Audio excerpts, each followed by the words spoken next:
Good morning, New Song. How are you all this morning? Love to hear it. Would you stand as you're comfortably able? We're going to sing together this morning. 3, 4.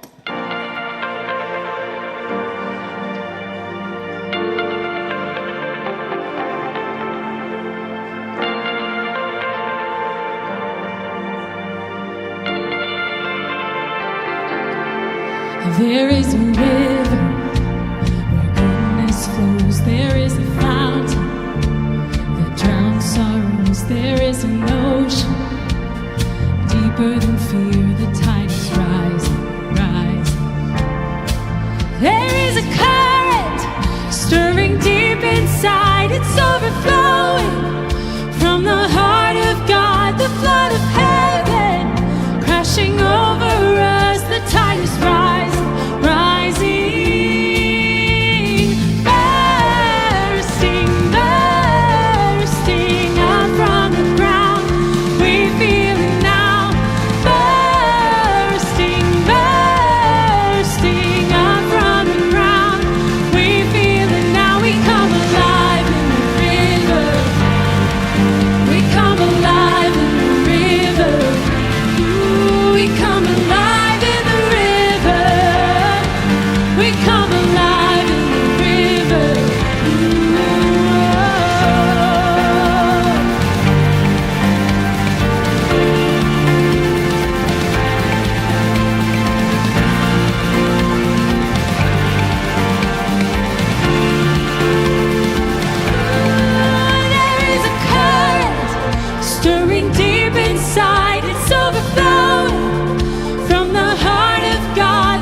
So glad that you're here this morning. Welcome to New Song Fellowship. If you're new with us, we call this place our living room, so you can kick back and be yourself and feel the love and welcome that God offers to all of us everywhere we go, but in this living room especially, we just acknowledge we are family and that this is a safe space for you, and you get to come and just be yourself. So we're going to continue to worship and sing together. We hope you'll join us.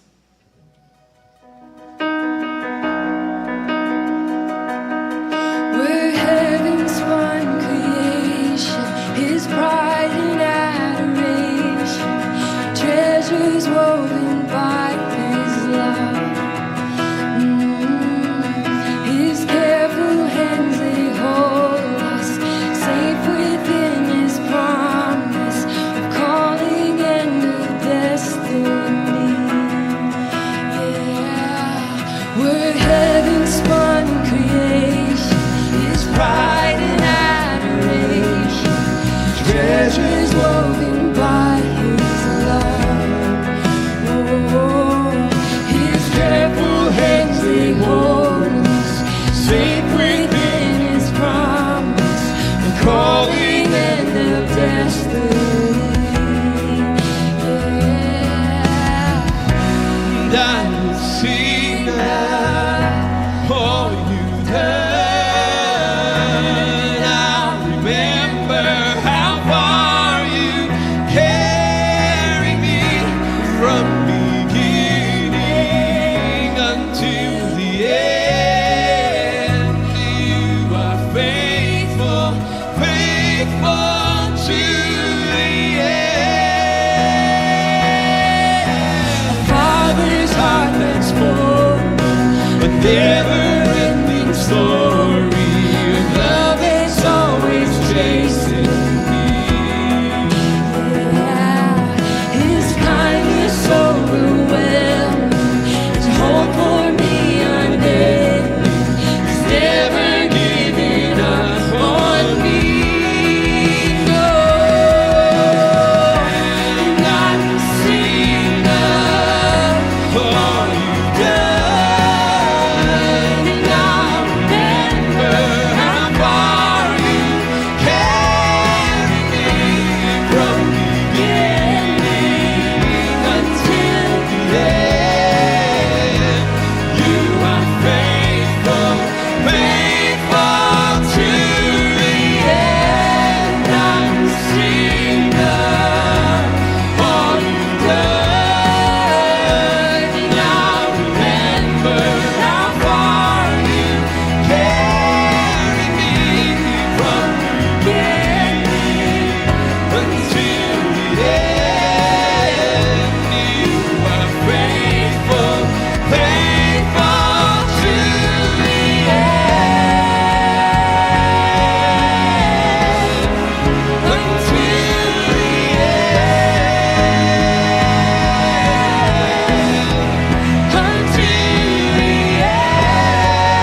for singing with us. Would you take just a second to turn to the person next to you, someone across the way, the row behind you, 2 behind you, 3 behind you, perhaps? Just greet each other this morning, and to those of you joining us online, we're so glad that you're here with us every Sunday. We feel your presence, and we hope that God's love and the presence of this room is also translating for the screen.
God, this morning we are so grateful for a space to be overwhelmed by your love. Grateful for how you continue to show us and teach us that you are good, that you are with us, and that we are seen and known and loved by you. God, we ask that this morning we be moved by your Spirit as we listen to stories, as we continually tune our hearts to your world, to your kingdom. Thank you for our students and for the stories they're about to share. We ask your presence here with us. It's in your name we pray. Amen. Amen. You may be seated.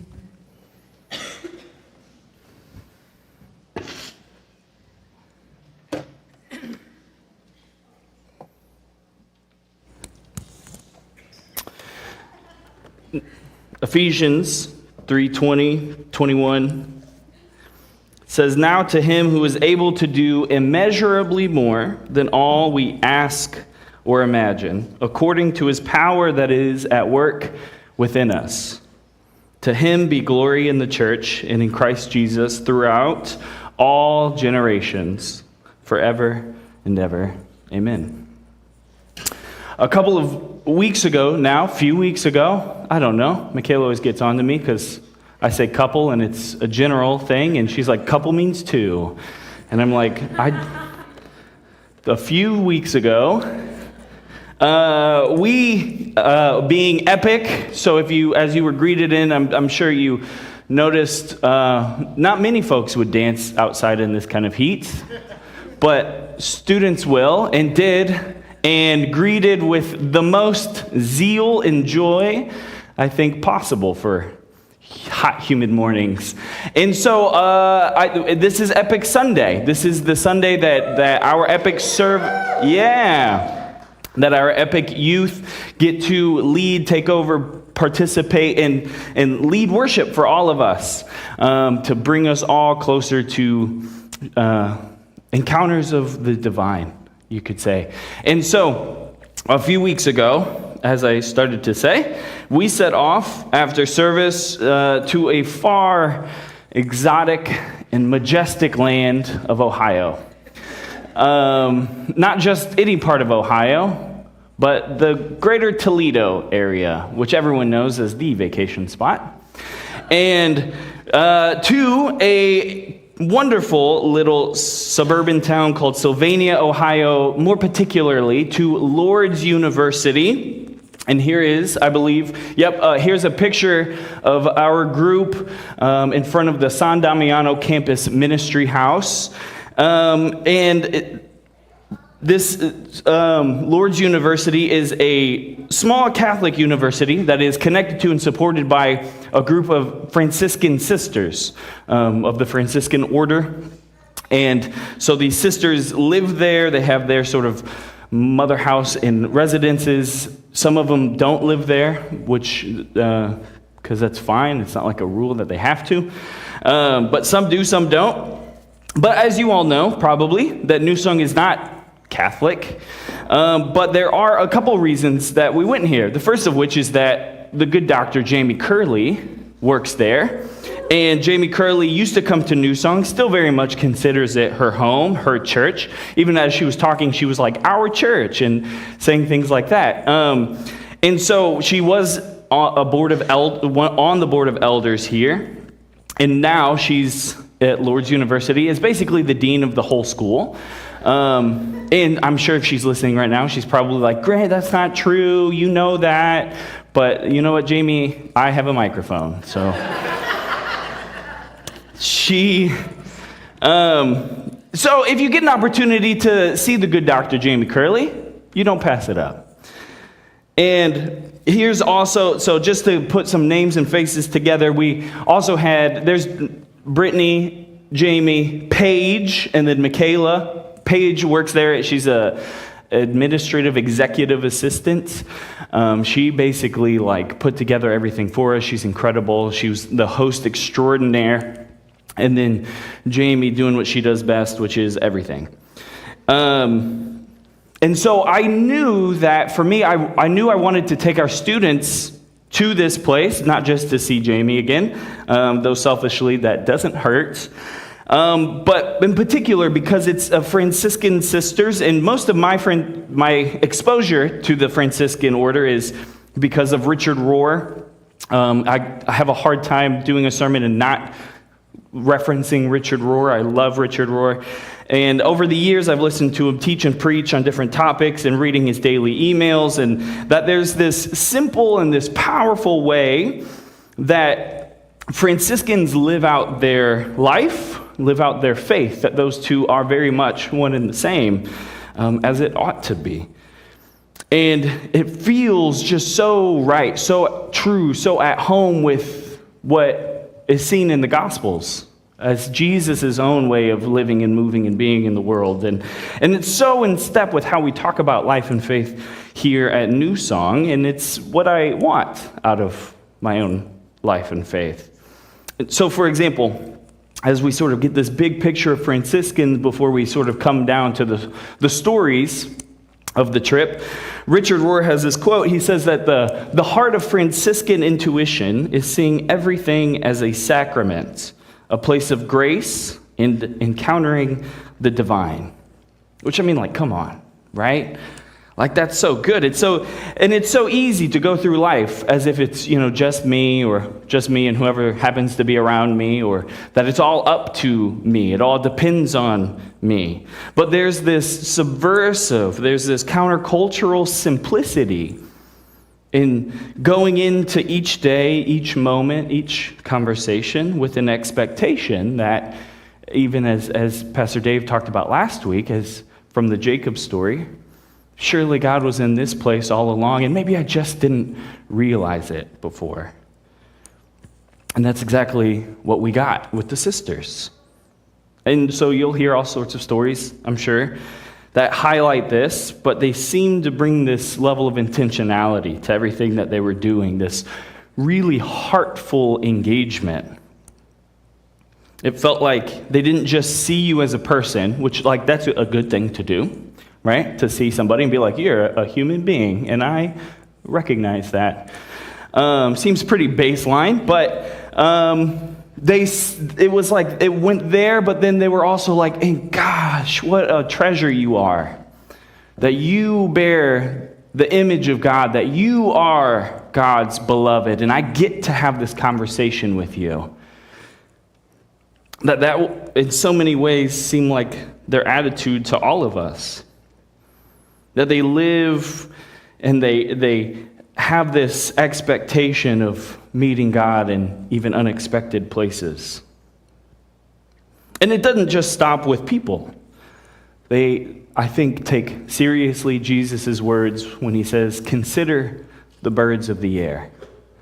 Consider the flowers of the field. In their ministries and outlook and the way they intentionally cultivate everything from their landscaping to the way they invest their time and money, it seemed like they embody this way of respecting and turning towards nature. And at the same time, and probably because of that outward perspective, they live into the prophet Micah's words when God instructs the people to do justice, to love mercy, and to walk humbly with your God. And I think it's because of this sacramental way of seeing, this way of seeing and believing that God is really here, that God is really in everything, that the Sylvanian Franciscan sisters, they put an emphasis on beauty. There's this, I think, perfect line from an English poet that says, beauty is truth, truth, beauty.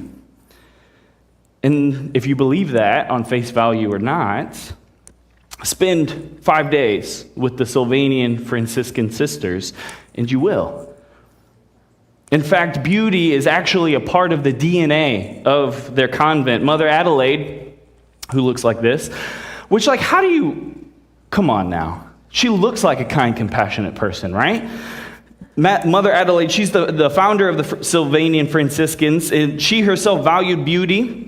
And said that, whether one's explicit ministry had anything to do with creating or arts or anything like that, didn't really matter, that everybody was still bringing beauty into the world. Even if they weren't artistic, you could still bring beauty into the world.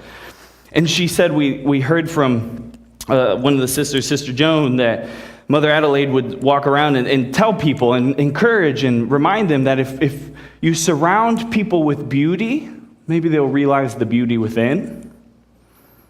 That we can learn a lot about God from beauty, from birds, from trees, from the deer, from the person sitting next to you. A sacramental way of seeing the world. And you can't help pick up on that, being there and hearing the history of the campus. Mother Adelaide was tasked by the bishop to start this convent, and so she gets in a car and they start cruising around, and they look at this, what was then just a field, and to see if this would be the place, this would be the home for her and the sisters. And the car got stuck in the mud, and so she said, this must be the place. Such a simple sacramental way of seeing. There must be a reason that the car is stuck here, that we are here now. So they tried farming, tried to grow some crops for themselves to sell. You know, that's what you do with land, I imagine. I don't know. But the soil was too sandy for crops to really grow. So Mother Adelaide said, we're going to turn it into a park. And so they have prayer gardens and trees of all kinds and flowers, and oh my goodness gracious. That's how you know, I think you hit a certain point in life, that we got off the van, us leaders, and we were like, oh my gosh, look at those hydrangeas. Those are the biggest, most beautiful hydrangeas. We heard there's deer. Look at these hostas. They're flourishing. Never back at home, the deer just eat them up. Isn't that right? That's right. It was, legitimately, we would go to every sister on that first day, and we were like, hydrangeas, though. And they were like, yeah, wow. It's easy to pick up on their way of seeing and living this beautiful, simple, sacramental way. And so this trip seemed, better than I could have ever imagined or hoped for. That while we were there, the students kept coming up to me. It was very cute, but they would come up to me sort of individually, sometimes in pairs, and say, hey, Grant, almost like it was like a secret, like a confession. And they were like, hey, Grant, can we come back next year? And I said, no, absolutely not. No. I was like, that would be incredible. And then, slowly but surely, everybody did that one by one or two by two would come and ask that. That beauty is truth. And so it seemed like a perfect opportunity to expand our students' horizons and to experience alongside them this simple kind of faith that is profound, humble and gentle, countercultural to what's esteemed in society. As the sisters themselves have on the walls of their halls, the focus of their ministries are community, reverence, stewardship, and service. How are those for? Come on now. Reverence being on there, stewardship, service, community. And so in a little bit, I'll have some students come up. But first, before the students, I asked some of the leaders that were able to go on the trip to come up and to share some stories and things that stood out to them. So would you help me in welcoming up Michaela, Matt, and Alexa?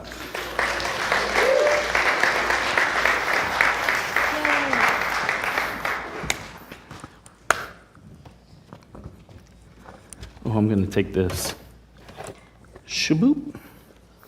Good morning. Hello. As we all get settled, part of that. Look at all of our phones. So we were all like, in my safety net? Okay. Yeah.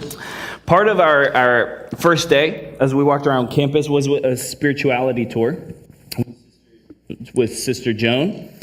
And we walked around campus and we saw the major artifacts. The Mother Adelaide spent some time in Europe and got a lot of goodies and brought them back and incorporated them into the university, it was like in the walls, in the hallway. It was like everywhere you're surrounded by beauty. and very intentionally so. And so here's a picture. Whoa, whoops. Let's go previous, maybe. That's us with Sister Joan right in the middle. 93, is that right? No. No. How old? I think 88. 88. 88. That's terrible of me. We've learned so many names and ages and... Oh, Jane Marie. Yeah, that's right. But she was just walking all around campus showing us all these wonderful things and had a reflection devotional booklet printed out for us with these wonderful, terrific questions. And so she was our guide to different parts of the campus. And then we went to this chapel, which looks like this, but being there, it looked way more blue. It was like the natural light, when it would come in, it was just, everything was this, it was just stunning. It was stunning to be there. And you can't really see it, but there's a cross under that middle section of the San Damiano cross, which is the cross that in St. Francis's own life, he was praying in front of it. This is the sort of the shortened version of it. And he was praying in front of the cross, and God spoke to him and said, "Francis, go and rebuild my house, which you see is falling into ruins." And so as the story goes, he started rebuilding this little church, which they have a replica of on grounds. And he came to realize, once it was done, which is a convenient time to realize, that God wasn't talking about the building, that God was talking about the people. And that there is this, so he dedicated his life to this way of beauty, seeing sacred in all things, like we've been doing all summer with our songs, right? Singing the sacred service. And that even to the point on his deathbed, he was laying there and he said to his friends, to his brothers, he said, "I have done what is mine to do. Now may Christ now teach you what you are to do." Which I feel like perfectly sums up their own posture, the sisters' posture, the experiences that we had, and their attitudes towards their own lives, their own ministries and vocations. And so first, thank you all for being here. Everyone loves public speaking. I know you were chomping at the bit. As we all know, the sisters, they do the most. They're just out here doing everything as long as they can. At the average age of all the sisters being 80 too. So when we're talking about sisters, I think that's an important note, that we're talking about the white hair, the gray hairs, doing the thing, leading the community. Yeah. Yeah.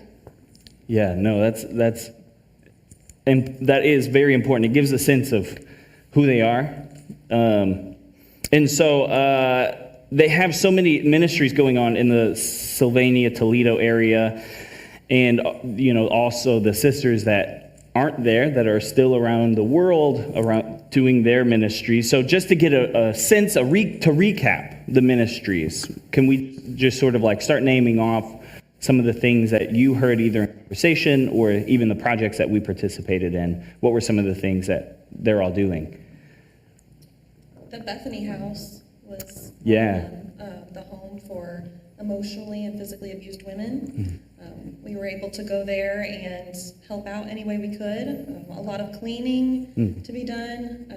And that was really inspiring too. When we first got there, she showed us a video of what the sisters, how it came to be, and how the sisters participate in that. So that was really cool to see too, because that was very inspiring to be able to be there and participate in that work. Yeah. They also, is it La Labre? Is that? I think it was just the Labre, yeah. Which, from what I understand, is really a nationwide project that was started from, I believe, was it a college project that grew big? I think so. I think that was the story. And I mean, making casseroles and going out into the community to the underserved parts of the community and feeding they don't like to use the word homeless, but theoretically homeless, or folks that just don't have a lot of money and can't afford. And that's every Wednesday, right? They do it every Wednesday, and there are two other schools in the area that do the same thing, the same routes, the same places, one on Monday, one on Tuesday. So it's Monday, Tuesday, Wednesday every week that it's happening in that area at least, yeah. Yeah, I made a list. Yeah. I did too. Okay, cool. I don't want to misrepresent the sisters. That's my biggest fear. So I'm just going to read them off. Is that cool? That's great. Okay. So they do protesting and raising awareness for equal rights. So for them, like one of the ways they do that is protesting every Wednesday. They go out for 15 minutes on the corner with signs and just wave and smile. Smile and wave, boys. Smile and wave. Yeah. Which we found out that the sisters who do it, prefer to call it a prayer vigil. A prayer vigil, Yeah. yes. Yeah. Some of them did call it that. Some of them, yeah. That was really cool too, because when I thought of the sisters, I thought we would be coming across a group of women that were all the same and had all the same things that they cared about and kind of all acted the same, but it was as diverse as a group of 80-year-old women could be. Yeah. Like they were the way they talked about, we vote differently, we have different values, we have different gifts. Some of us can't stand each other, and but we're in community together because that's the thing. Mm-hmm. So some of them did call it a prayer vigil, yeah. and some of them didn't. Some of them were like, it's a protest. so it just kind of depends who you talk to. They maintain and assist in living in assisted living and nursing homes. They provide art and mosaics to hospitals and churches around the country. The Library Project, the university is also one of their ministries. They play a large part in upholding that. The Bethany House. They have convent park apartments for seniors to live in. And one of the things they did also that we got to help them visit, we helped with the yard work, I think. Oh, no, we didn't.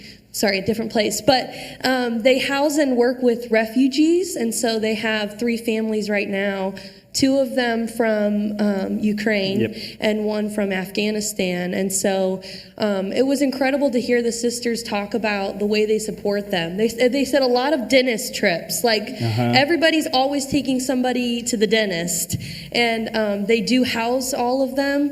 And what was really cool, too, is that as they talked about helping refugees or helping women at the Bethany House, that this is all long-term support. This is all years of helping them transition, getting them licenses, figuring out how to apply for a job, figuring out what Social Security is and how to go through that process. And they have lawyers that they've hired to help all those people and support all those people.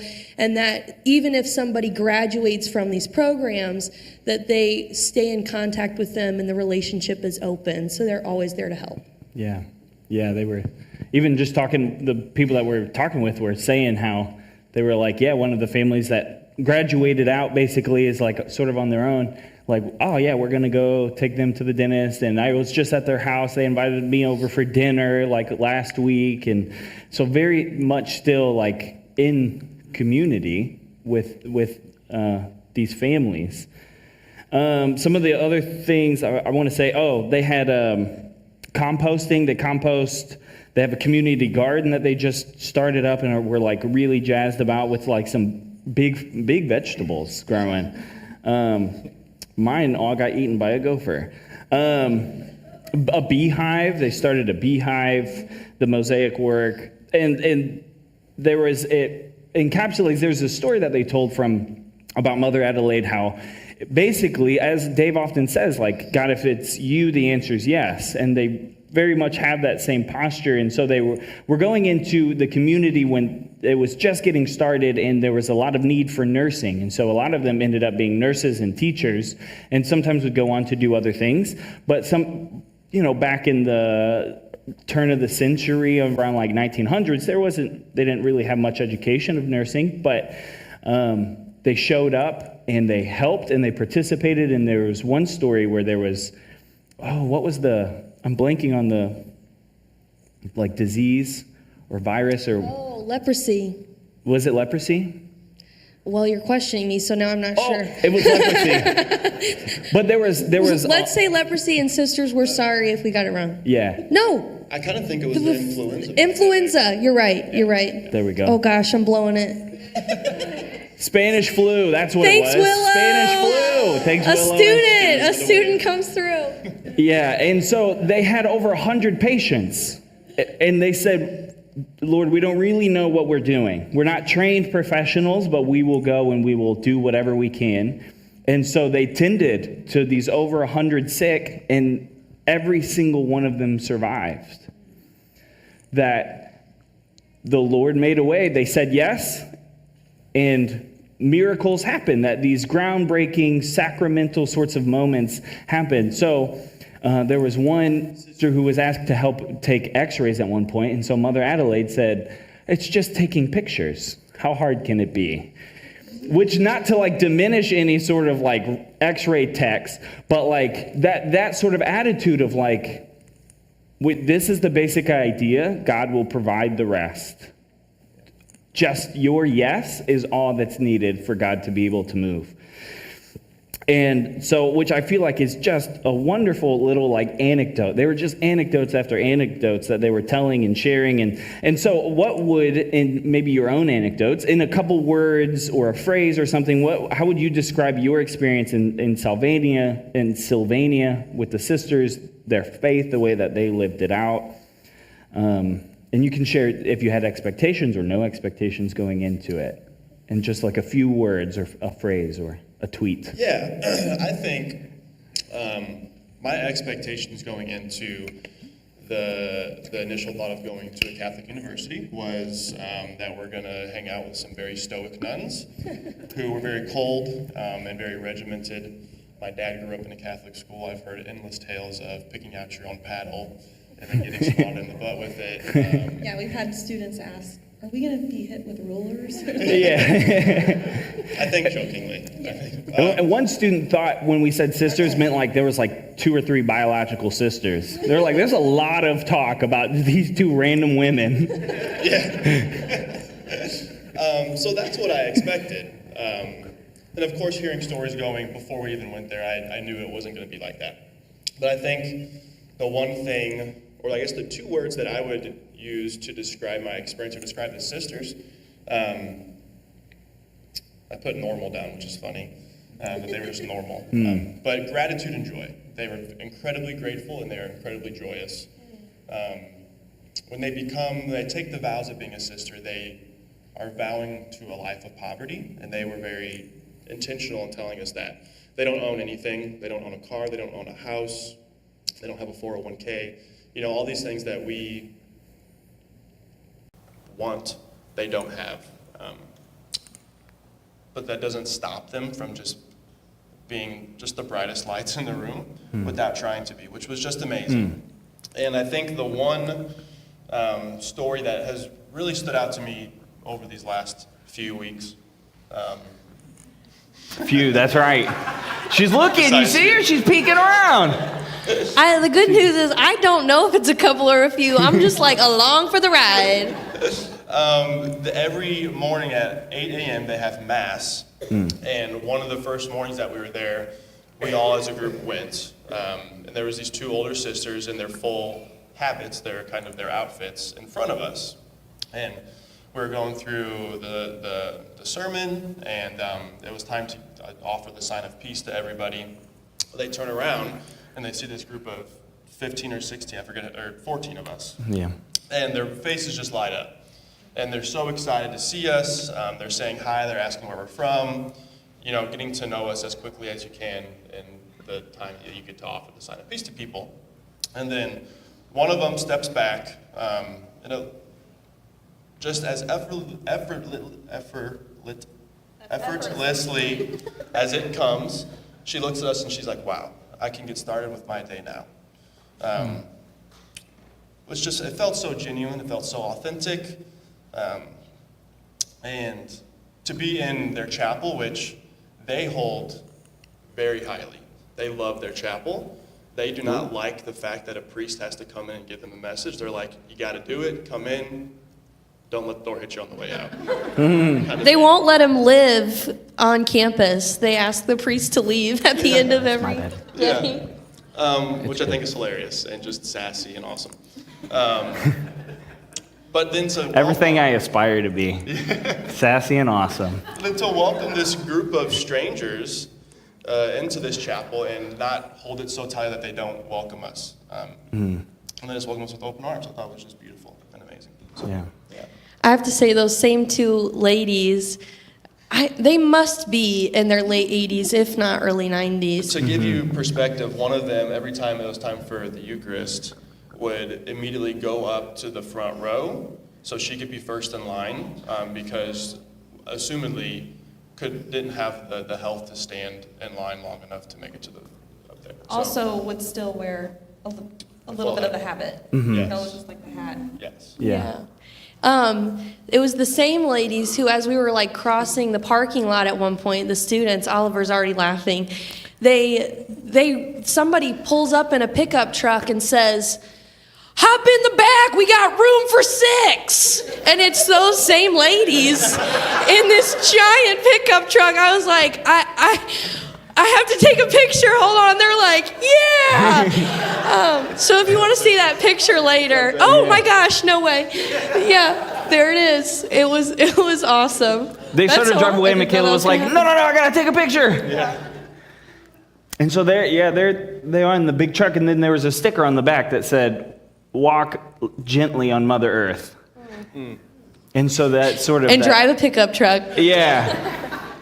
And I think I feel like I heard that they were integral in the design of the landscaping around the convent, which, I mean, words can't describe how just beautiful The hydrangeas. campus is. The hydrangeas, the hostas, they were incredible.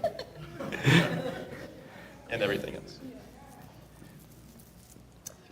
So for me, I grew up Catholic, so I pictured the same, the stoic, the full habit, black and white. Grade school was at St. Paul Catholic School in Highland, and so there was a sister there, Sister Julia, and the only thing I can remember about her was when we were in the cafeteria and we would get a little bit too loud, all she would do is this. Like quiet down. Not like it was like a horrible thing, but as a little kid, you're like, Yeah. telling us to be quiet. So I didn't have that experience either as far as like normal sisters go. But I guess the 3 words that I put together were kindness, joyfulness, and humility. And I guess we're getting into the stories? Yeah. That's okay? Okay. So my story takes place at the nursing home when we did the ice cream social there. I had the privilege of wheeling Sister Colette down to the room that we had it in. And on our way there, I'm like, we're making small talk, this kind of thing. And I said, "Sister Colette, what is your favorite ice cream flavor?" And she said, "Peanut butter." I was like, automatically, it clicks. We're bonded. My favorite is peanut butter too. Oh my goodness. So we get in there and we see all the flavors, and I go, "Sister Colette, one of them is peanut butter moose tracks." And she's like, "Oh, I need that. I have to get that one." So anyway, we go through the line, we get the ice cream, and she's like, "I have to sit by my best friend. I have to sit by my best friend, Carolyn," I believe her name. You wheeled Carolyn. Okay. I think it was Carolyn.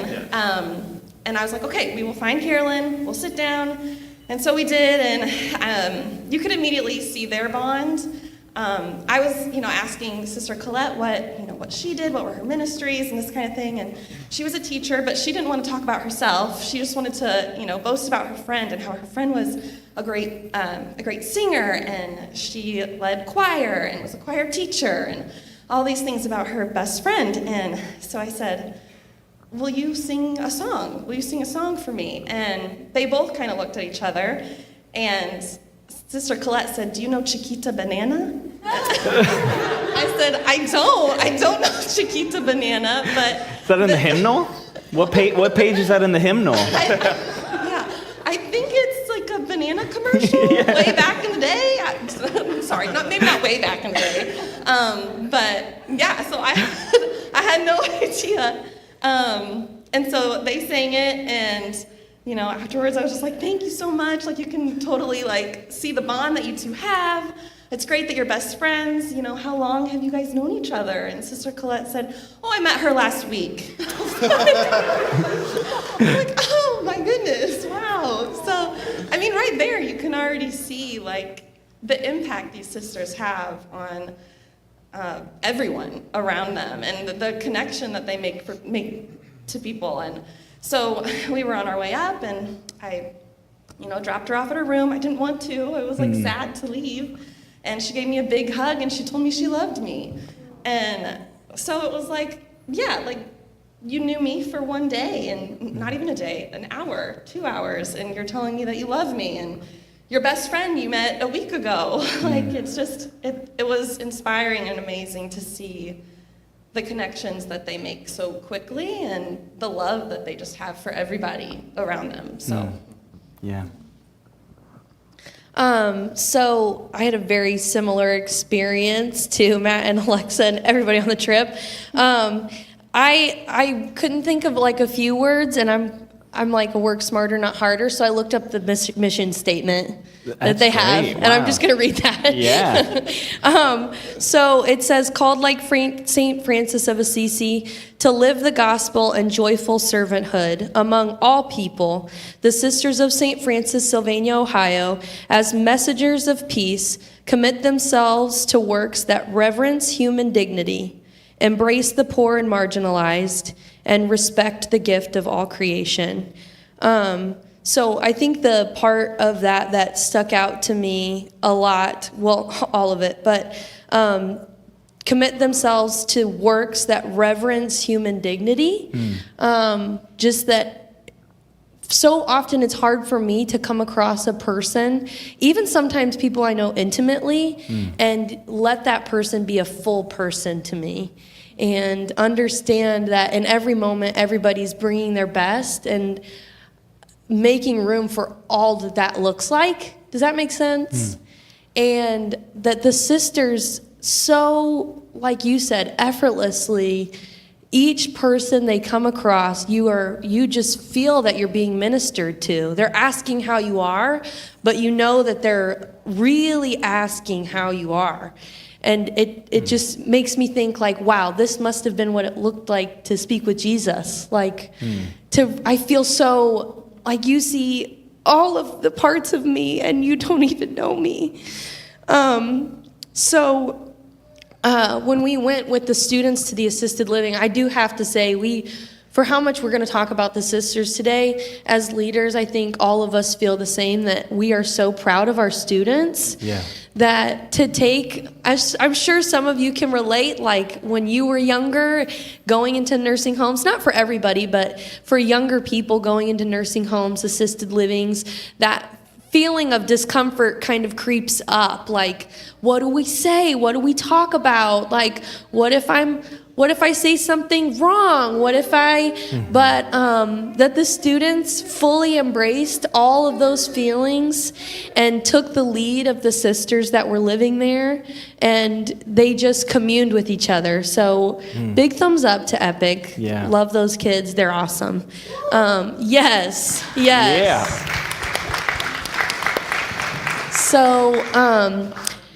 So one of my favorite stories, and I've already told it to some of you here, so bear with me if you're hearing it again.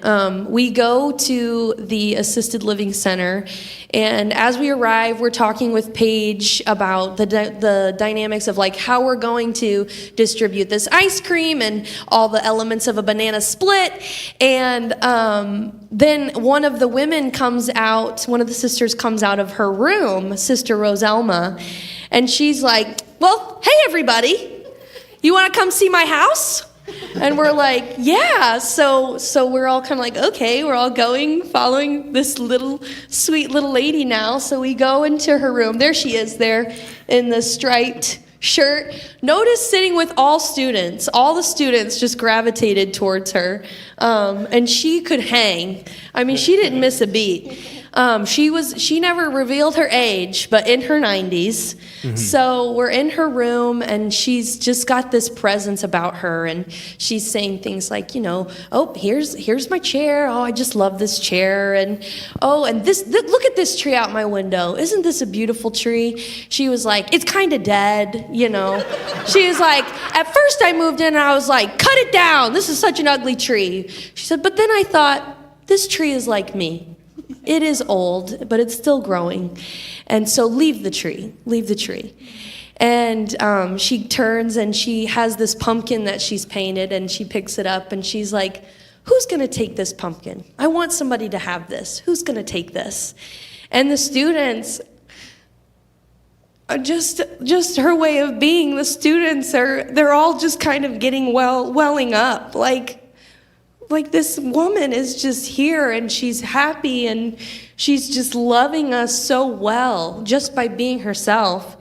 And so Mary's like, I'll take the pumpkin. Like, are you sure? I can have it? Yeah, I'll take it. And she's like, oh yeah, I'd love for you to have it. So we kind of leave her room to get the banana split stuff ready. And Gwen, the Douglas kids went with us. So did the Morbies. Unfortunately, they couldn't be here today. They're on vacations. But Gwen's given her permission and her notes. So Gwen, who is in middle school, we leave Sister Rosalma's room, and Gwen kind of comes up to me, and the tears are coming. And for Gwen, it was reminding her of her great-grandmother, who's unfortunately passed. And but being around Sister Rosalma was stirring up a lot of feelings in her. And so she's looking at me, and she's like, I love her so much. I think kind of like, what do I do with this? And so I was like, why don't you just go hug her? And she's like, I can't. Like, I'll cry kind of more. And I was like, well, you're going to do it. Sister Rosalma. And I said, Gwen here just loves you so much. Would you give her a hug? And she opens her arms, and Gwen kind of walks up. And Sister Rosalma holds her face. She says, oh, you love me? She says, yes. She holds her face, and she says, tell me, what is it you see in me that you love in yourself? And it was just this moment of awe, like,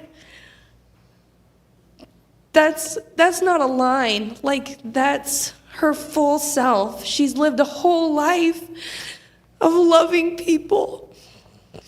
And so, of course, Gwen falls apart.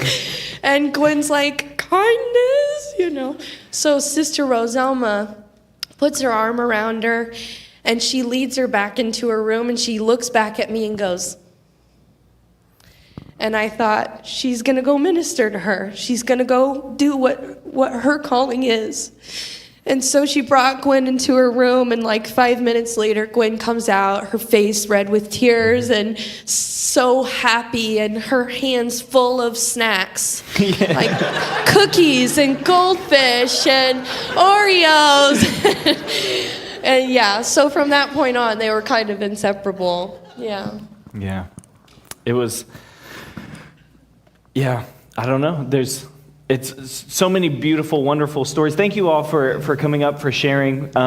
We have a couple, yes. You all can be seated. There's a couple students who have some stories, some thoughts sort of prepared, things that they want to share. So if you would help me welcome up Oliver and Willow.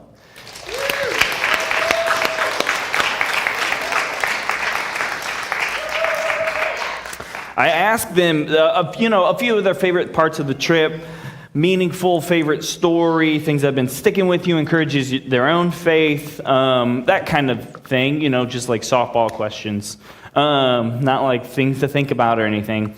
So surely they have it all written out already. But so let's first, just very briefly, your name and what grade are you going into? Let's start down at the end there.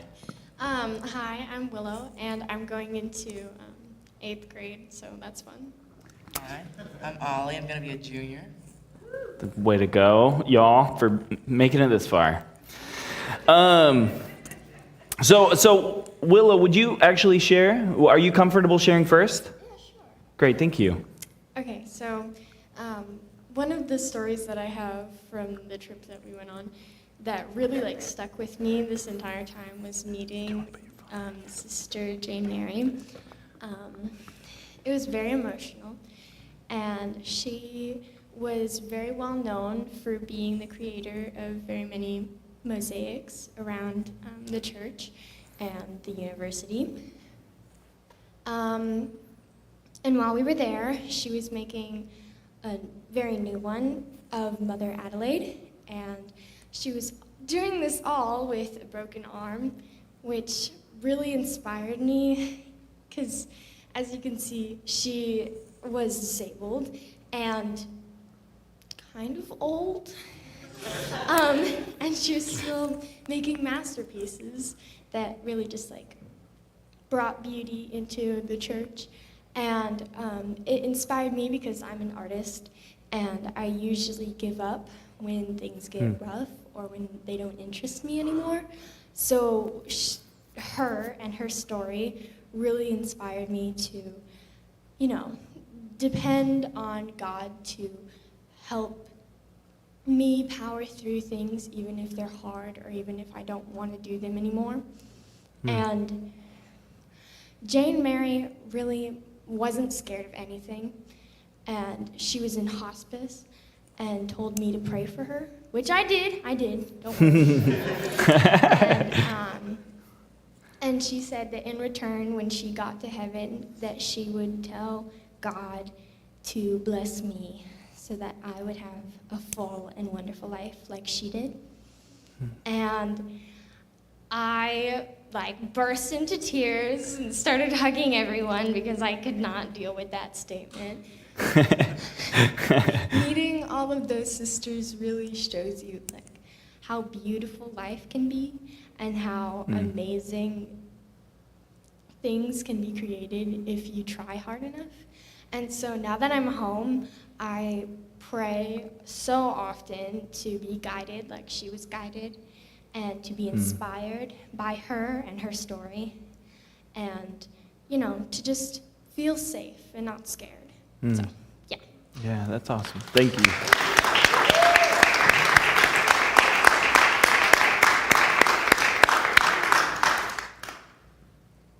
All right. Yeah, you bring it closer if you want. Huh? You can hear yourself. Hopefully. All right. Dang. Which one should I do? The sad one or that? Whichever one. All right. Sorry, guys. You're totally fine. All right, you know what? I can't even. All right, you know, okay. I remember the last day of camp. We were getting in the van, and Brittany's phone was dead because she didn't charge it. Throwing a little shade. She's in LA. All right, and I was like, guys, you know, Ollie can play the music, or I can play the music, and they were like, all right, and you know, comes up, iced out Dino Nuggies. Something about Dino Nuggies. That's all any of us ever knew. When it started playing, we were like, what is that? And so, you know, the song that came on, it's bigger than I thought. But you know what? It's okay. But the leaders were like, Ollie, we're going to listen to it. And so we did. And we had a really emotional, I don't know, eye-opening worship session. And we all kind of felt comfortable to worship and, you know, cry. In the van together. And, you know, Reckless Love came on and we all lost it. Screaming, crying. The people in the cars next to us were like, what the heck? But, you know, I just felt really comfortable being around these people. And then Kayla played Let It Go from Frozen. Yeah, so worship music, then Frozen. Natural progression. Right. It has to be like that. And it was just the emotions we felt, I don't know, I don't know, but the emotions I felt were like super like, gosh, say like eye-opening and like, I don't know, like being around the sisters and like around like the epic like group as a whole was like, it like made me feel like emotions that I really don't really feel. Feeling closer with God and like worshiping with these people just felt like really good. I actually have a Bible verse, but all right. Yeah. All right. It's from the book of Corinthians. Love is patient, love is kind. It does not envy, it does not boast, it is not proud. It does not dishonor others, it is not self-seeking. It is not easily angered, it keeps no record of wrongs. Love does not delight in evil, but rejoices with the truth. It always protects, always trusts, always hopes, and always preserves. And that like kind of like sums up like my feelings of this trip, like just like feeling a lot of love. So That's awesome. Thank you. Thanks, Oliver.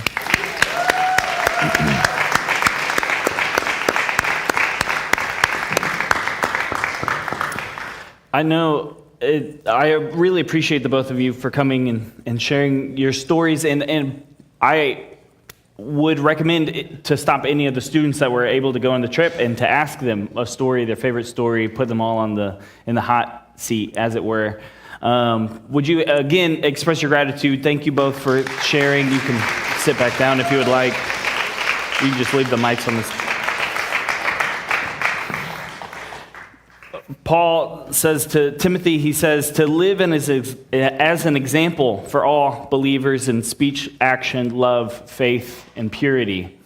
And which I'm so, as Michaela pointed out, just so grateful for all of our students for doing exactly that, for living into who they are, who God is calling them to be, for being these voices and champions and diving into these experiences of love and connection and of a God who holds it all together, even doing the brave thing of coming up and sharing a story. And so really grateful for them, for all of the students. And I do have to brag too on them. Paige emailed me and was like, the sisters miss the students and all the love and energy they brought to campus. So hope you all are doing well, kind of thing. And so I have to express that as well. As we close service, we want to invite you all to the table of communion, to the Eucharist, the good gift. My hope and prayer is that this service that we have been able to experience the God withness that the students and leaders got to experience as well. The joy, the humility, the simple and profound way of seeing and living and moving in the world and believing that God really is present. And to not just hear about a life-changing week, but in a way to participate in it. And so part of that too, want to continue. Our students are these wonderful leaders of the church. They're not the future of the church. They are the church now. And so I have some students who are going to come up, and so you all can come up, and as we move towards communion and those who are helping with communion. And we have, just so you all know, if you haven't taken communion here, we have, these are gluten-free options that Gavin has. Derek has this chalice that he made. He made that chalice, and so he gets to do it. So we have siblings over here sharing, siblings over here sharing. And to remember that this is the Lord's table, and that he invites everybody to come, to partake, to taste and see that the Lord is good, that the night that our Lord Jesus Christ was betrayed, he took the bread, and when he had given thanks, he broke it and gave it to his disciples and said, "Take and eat, all of you. This is my body, which is broken for you." And in the same way, after supper, he took the cup and gave thanks and gave it to his disciples and said, "Take this and drink. This is my blood, which is poured out for you of the new covenant, of the forgiveness of sins." And so it is Jesus presence here with you, for you, as you feel led to come. The table is ready. Please come.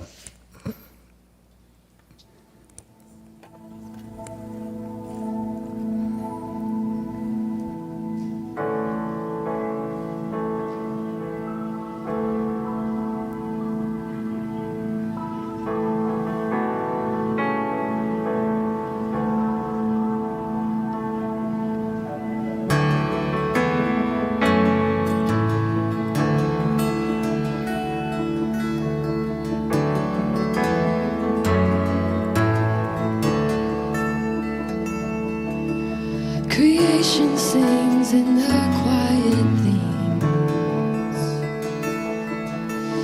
It whispers life through the subtlety.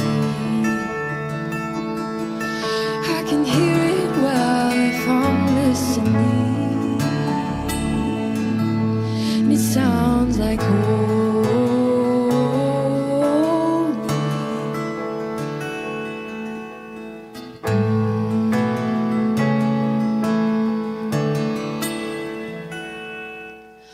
A child's faith is a holy thing. No bitter road to their questioning. Oh, and freedom is remembering.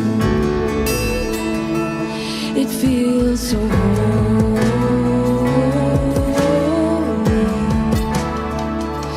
It feels so holy.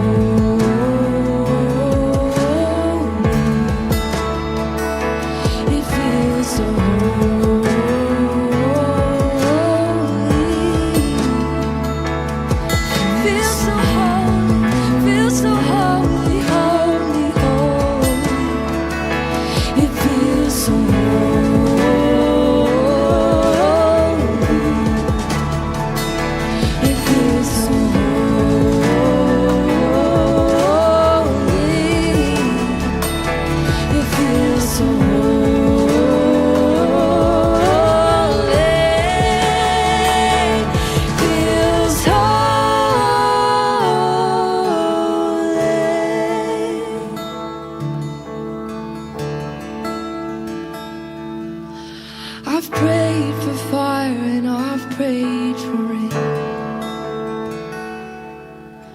I've known true love and I've known true pain. But my guiding light has never changed, no. You're still holy. 'Cause I've seen you in a stranger's eyes, but I've missed 1,000 other times. Oh, the more I look, the more I find it's all holy.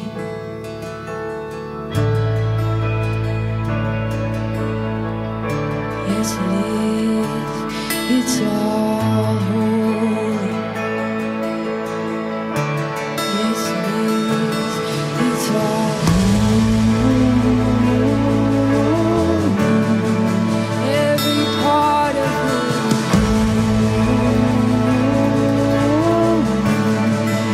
Every part of it.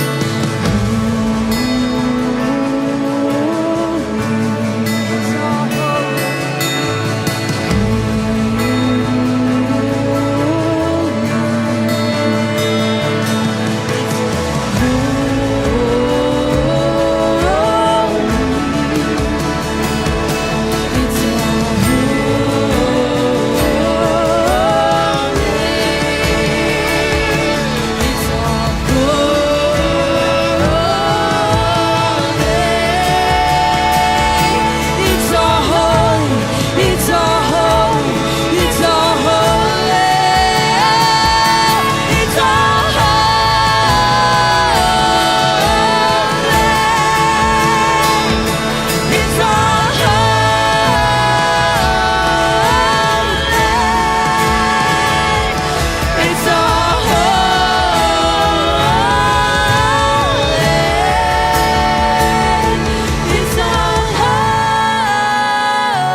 as the Franciscans say, as their benediction, peace and all good.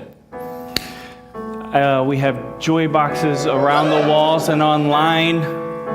Peace and presence. See you all next Sunday.